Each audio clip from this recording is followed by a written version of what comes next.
tonight. Ampalaya leaves, onion,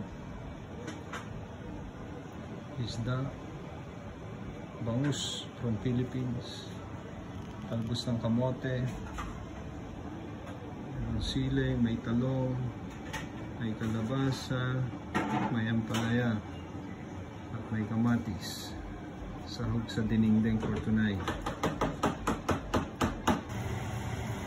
Mix kamatis, yung piniripang isda, at saka onion.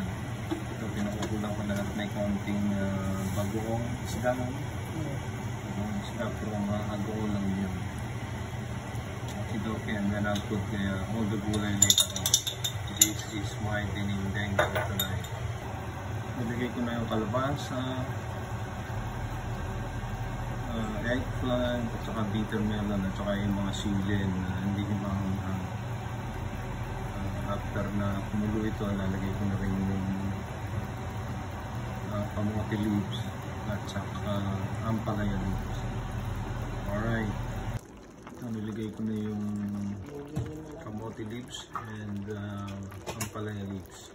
Finished product, dinengdeng, made in Toronto, Canada.